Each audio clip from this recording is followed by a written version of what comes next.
반짝반짝 빛나는 책모닝 1882일차를 시작하겠습니다.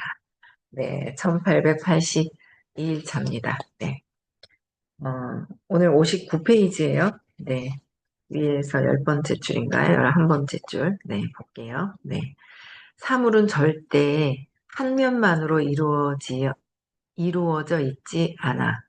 그죠? 사물은 한 면만 이루어진 게 아니잖아요. 나는 아무나 믿으려고 하는 게 아니야. 신용도라는 건 그 사람의 인격에 비례한다고 보네.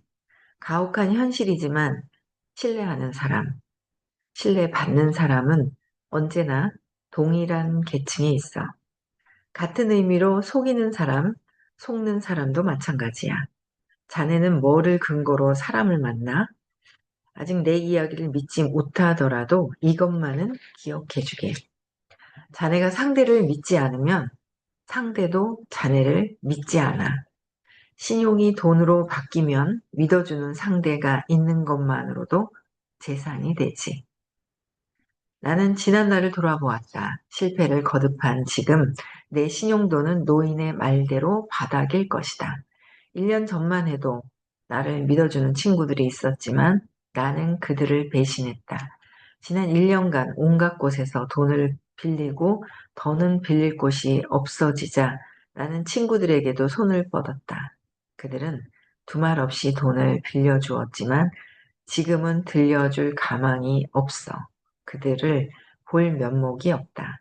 이처럼 나는 신용을 악용해왔다. 게다가 지금 나는 내 처지를 한탄하면서도 스스로 잘못한 것은 없다고 생각하며 주변을 원망하거나 삐딱하게만 바라보고 있다. 결국 신용이 있어야 돈도 생기는 거야. 돈의 성립 과정을 봐도 그건 명백한 사실이고 자네는 실패를 많이 겪은 것 같은데 이제 누군가가 자네를 믿어주는 걸 포기할 텐가. 나는 어떻게 대답해야 할지 난감했다. 다른 사람이 저를 믿어주길 바라지만 아마 어려울 겁니다. 저 자신도 지금의 저는 믿을 만한 인물이 못 된다고 보고요. 아직은 괜찮아. 인생이 변하는 건 순식간이거든. 나는 자네의 조커로서 이곳에 나타났어. 혹시 내가 한 말 중에 의문이 들었던 건 없나? 나는 노인이 한 말들을 떠올렸다. 인간이 돈 때문에 저지르는 실수 중 대부분은 잘못된 타이밍과 선택으로 인해 일어난다.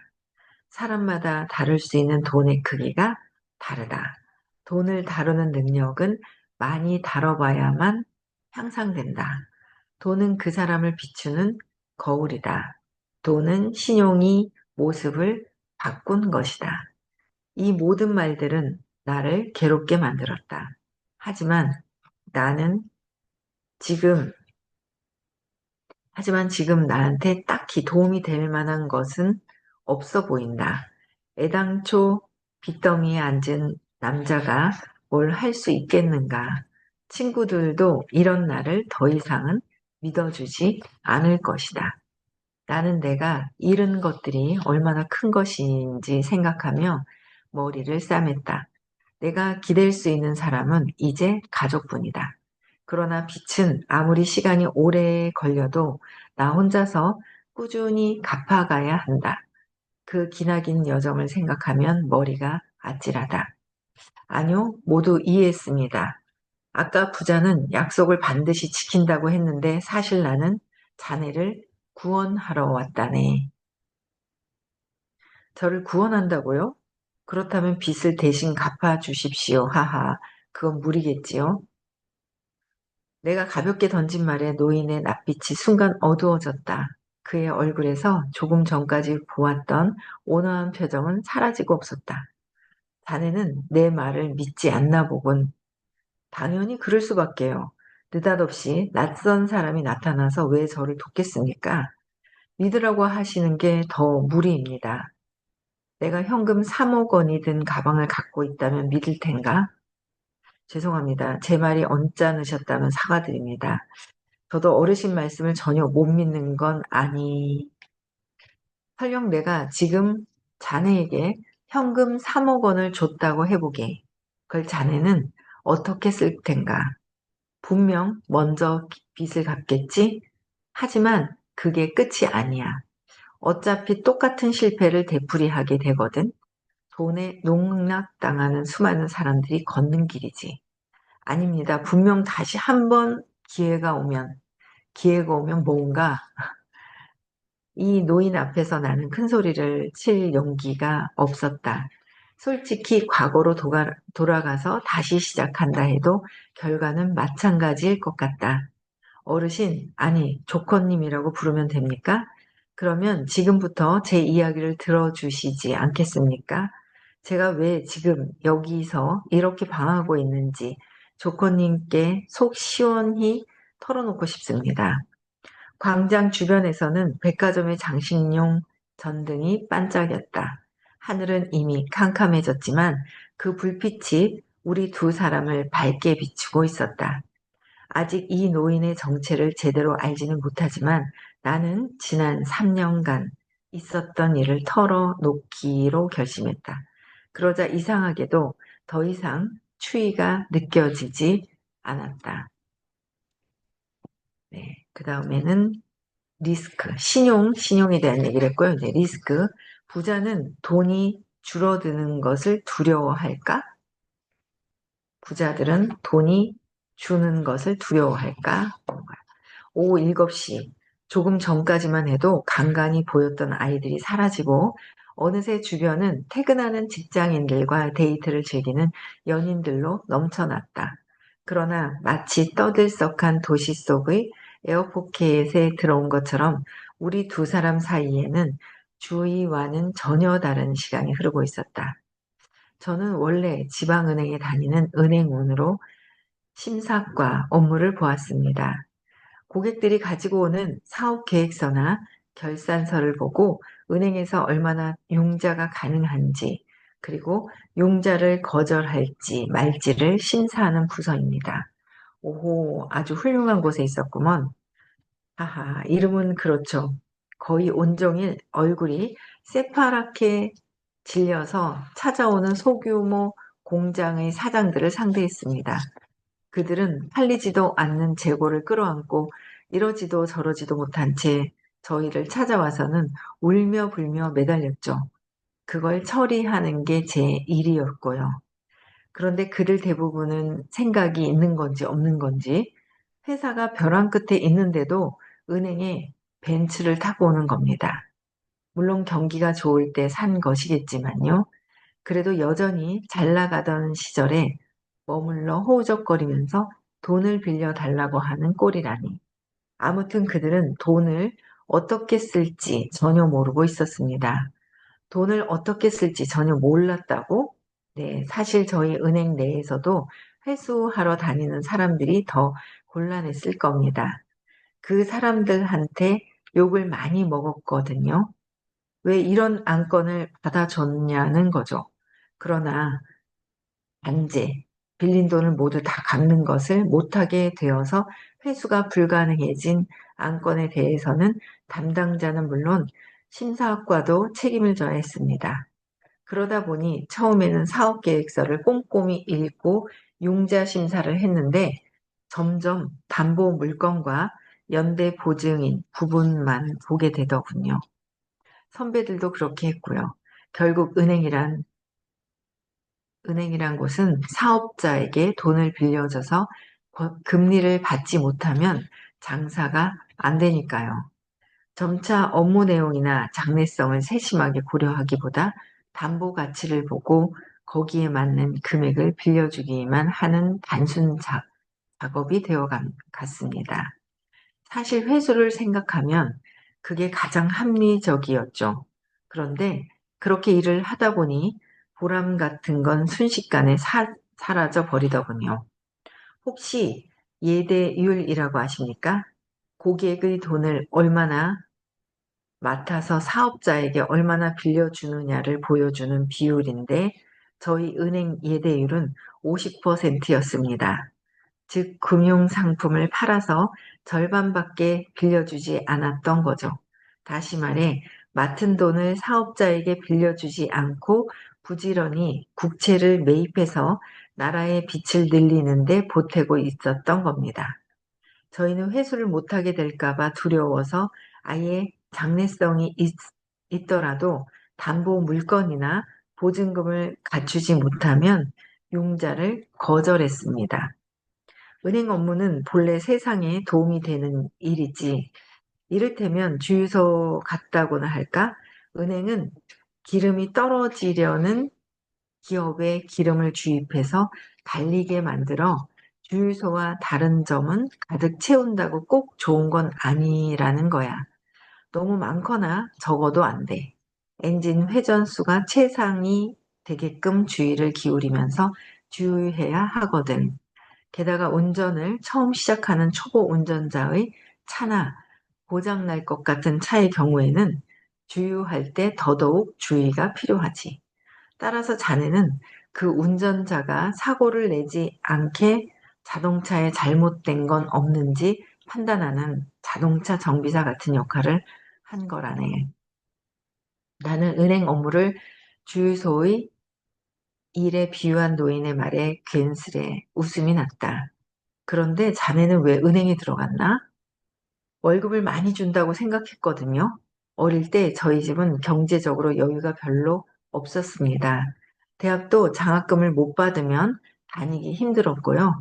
더 이상은 돈 때문에 고생하고 싶지 않았습니다. 그럼 은행에서 자네에 대한 평가는 어땠나? 저희 부서는 개인이 꼭 달성해야 하는 실적 같은 것은 없었기에 정확히는 모르겠지만 그저 그랬을 겁니다. 회수를 못하는 융자 안건은 거의 없었지만 3년쯤 지나 업무에 익숙해지기 시작하면서 점점 하는 일에 불만이 늘어갔죠.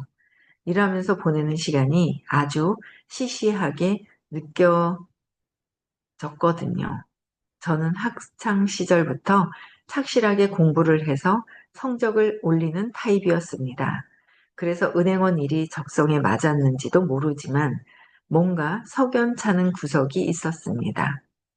물론 돈을 다루는 직업이다 보니 세상의 불합리한 구조에 대해서는 뼈저리게 깨우칠 수 있었죠. 아시다시피 세상은 부자와 빈자를 다르게 대접합니다. 저는 부자 측에 끼고 싶었습니다. 은행원은 부자 측에 가깝다고 생각하기 쉽지만 기껏해야 부자들의 심부름꾼 수준이거든요. 물론 은행은 다른 업종에 비해 월급이 높은 편이지만 늘 상대하는 중소기업 사장들이 저보다 더 많이 번다는 사실을 알았을 때는 속이 부글부글 끓기도 했습니다. 수입을 아는 순간 부글부글. 돈이 없어지면 낯빛이 바뀌어 우리에게 뛰어오던 사람들도 장사가 잘 되면 순식간에 여유로워지더군요. 그들을 보면서 기회만 온다면 분명 내가 더 잘할 수 있겠다는 생각이 들었습니다. 자신감이 대단했군. 물론 그 사람들이 상당한 리스크를 짊어지고 있다는 것 정도는 알고 있었습니다. 그래도 그들의 방식에는 결점이 매우 많았어요. 제 위치에서는 손바닥을 들여다보듯이 훤히 알 수 있었거든요. 그때 노인의 휴대전화가 다시 울렸다. 하지만 그는 역시나 전화를 받으려 하지 않았다. 괜찮아, 얘기를 계속하게. 아니, 그 전에 자네는 리스크가 뭐라고 생각하나? 대박이 날 수도 있지만 쪽박을 찰지도 모르는 선택을 하는 그런 상황이죠. 아니, 진짜 리스크는 그게 전부가 아니야. 아무튼 됐다네. 나는 뭐라고 대꾸해야 할지 몰라 그냥 하던 이야기를 계속했다. 그 무렵 저는 엄청나게 많은 책을 읽었습니다. 성공한 실업가가 쓴 경영서나 자기계발서 같은 거요. IT 업계에서 성공한 실업가의 책부터 포장마차로 시작해 자기 대에 성공을 이룬 사람의 책까지 다 섭렵했죠. 하지만 별로 도움이 되지는 않더군요. 모든 책이 결국 하는 소리가 다 같았죠. 무조건 빨리 시작해야 한다. 성공한 실업가들이 하는 말 중에 틀린 건 없어. 그리고 하나 더 그들이 공통으로 말하는 성공 비결에는 좋아하는 일을 해야 한다는 것이었습니다. 하지만 저한테는 시간 가는 줄 모르게 빠져들 만큼 좋아하는 일은 없었습니다. 그래서 저는 취직하고 중견 사원이 될 때까지 속으로는 독립해서 성공하는 걸 꿈꾸면서도 현실에서는 아무것도 이루지 못한 채 하루하루 불만만 품고 있었죠. 어느 평범한 월급쟁이들과 다를 바 없이 말입니다. 좋아하는 걸 하라는 건 사업을 시작하면 생활이 온통 그것 중심이 되기 때문이야. 정말 좋아하지 않으면 해나갈 수 없거든. 하지만 자네는 좋아하는 걸 이미 직업으로 연결한 것 같은데 뭘 말입니까? 돈 말이야. 돈이 좋아서 은행에서 근무한 것 아닌가? 하하, 그러긴 하네요. 아까 말씀을 못 드렸는데 저희 아버지는 평범한 회사원이었지만 제가 고등학생일 때 구조조정으로 실직하셨습니다. 그 후 재취업하셨지만 수입이 줄어서 형편이 많이 어려워졌죠. 사실 저는 도시로 진학해서 혼자 살고 싶었지만 결국 고향이 있는 국립대학에 들어갔습니다. 집에서 2시간 걸리는 이 동네까지 통학한 겁니다. 그래서 남들보다 집착, 돈에 더 집착했는지 모릅니다. 대학 시절부터 가능하면 남보다 더 많이 벌고 싶다는 생각으로 가득했으니까요. 노인은 거기까지 듣더니 나에게 질문을 던졌다.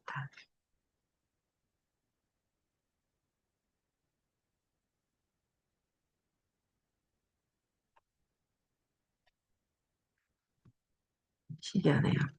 네. 중간에 일단 이상한 걸 발견했어요. 개인적인 거. 네, 노인은 거기까지 듣다가 나에게 질문을 했고, 내 인생도 돈은 중요한 의미가 있어. 나는 내 삶의 대부분을 돈의 성질을 알기 위해 썼다고 해도 과언이 아닐세. 이 노인은 돈의 성질을 알기 위해서 삶을 대부분의 시간을 여기다 썼다는 거예요. 즐거운 일을 하라고요? 즐거운 일은 돈이 많이 들어오는 일이 즐거울걸요? 내가 하고 있는 일이 즐거운가요? 돈을 벌기 위해서 하다 보니 익숙해져서 다른 새로운 걸 하려고 하니 익숙하지가 않아. 익숙한 거를 하려고 하는 거지 즐거워서 하는 건 아니라는 거예요. 즐겁다면 몸과 마음이, 내 정신이 행복해야 돼요. 몸도 건강한 상태가 유지될 수 있어야 되고, 마음도 행복해야 되고, 결과도 행복하게 나와야 되는 거죠. 행복하게 나올 수 있는 일. 지금은 꽃이 피기 전에 몽우리가 져 있을 때는 영양분과 물을 계속 줘야 되기 때문에 몽우리가 피기 전까지 그 기간이 사람들마다 다 다르더라고요.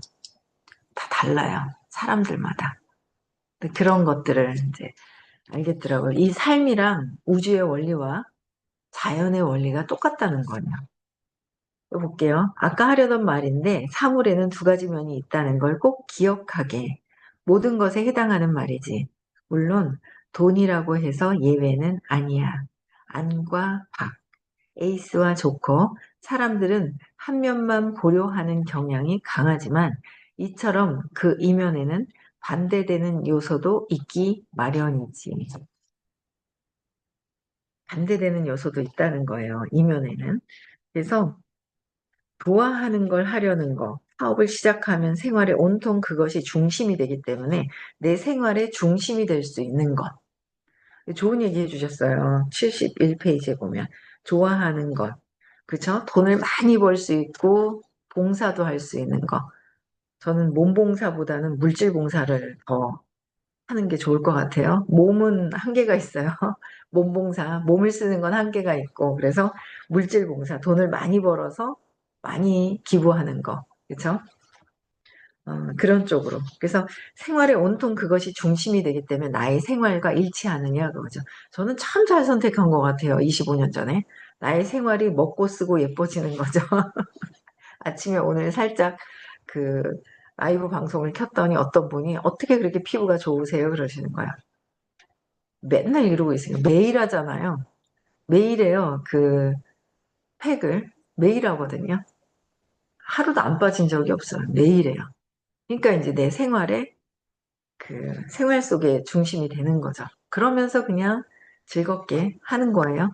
이것만큼 좋은 일이 어딜까 하는 생각이 드네요. 내 생활이 그냥 뭐 삶이 모든 것들이 그냥 내가 하는 일과 그냥 같이 연결되어 있는 거죠. 새롭게 뭔가를 해야 되고 그 시간을 빼야 되고 뭐 그 시간을 빼서 누군가를 만나지만 다른 일을 하고 있는 것이 아니다라는 거. 참 좋은 것 같아요. 볼게요. 돈이 지닌 서로 다른 이면의 의미를 정확히 알면 자네는 반드시 재기에 성공할 거야. 그러니까 3억이 있다고 3억을 준다고 해결되는 문제가 아니다. 돈이 있다고 돈으로 준다고 해결되는 게 아니라 사업을 대신해 준다고 해서 해결되는 것이 아니라 그들이 겪어가야 될 경험이 있더라라는 거죠. 내가 마음이 조급해서 대신해 줄 뿐이지 대신해서는 그들이 아이들도 마찬가지예요. 그래서 대신해서 되는 게 아닌데 대신해 주면서 안타까운 거. 애가 넘어졌어. 스스로 일어나서 또 걸어갈 수 있게끔 자전거도 스스로 탈 수 있게끔 뭔가 스스로 하다가 넘어지면 거기서 경험 속에서 내가 이럴 때 넘어지면 안 된다. 요새 이제 돌 돼가는 아직 돌도 안 됐는데 걸어 다니는 그 손주가 있어요. 그 식탁에 할머니 집에 가서 밑에 들어가서 막 노는 걸 좋아하는 거예요. 애들은 이렇게 작은 곳에 들어가서 이렇게 노는 걸 좋아하잖아요. 들어가서 아직은 띵띵띵 부딪히고 울어요. 여기 퍼렇게, 여기 퍼렇게 있잖아요. 아직 몰라요. 그냥 뭐 쓰면 그냥 되는 줄 알고 여기 감각이 없는 거죠. 부딪히다가 여기에 들어가면 이렇게 부딪히는구나라는 거를 알게 되지 않을까요? 의자 위에 올라갔다 그냥 떨어져서 내려오지는 않나? 아직은 이 거리 개념이나 이런 게 없어서. 그러니까 이런저런 경험을 하다 보면 그 경험 속에서 내가 어떻게 해야 되는지를 알게 된다는 거죠. 근데 너무 행복한 마음이 드는 게 뭐냐면 그동안 경험을 사업적인 어떤 경험도 많이 했고 경험이에요. 근데 그 뒤에 빛이 없다면 경험 속에서 빛이 없다면 암울하잖아요. 근데 그게 아니라 그동안에 사업도 해봤고 의식 수업을 하면서 또 그 속에서도 또 내가 맑아지고 무거운 게 어떻게 되는 건지도 다 해결하고 그러다 보니까 이제는 이게 사업적으로도 이제는 핵심만 다시 잡으면 되겠다 하고 다시 네이버에 셀럽 아카데미를 다시 듣는 거예요. 핵심이 더 잡히는 거예요. 쫙 듣다 보니까. 그래서 그거를 이제 좀 요약하고 사람 만나고 요약한 걸 가지고 얘기하고 그럼 이제 오늘 뭐 요약 좀 해서 정리하면 다 될 것 같아요.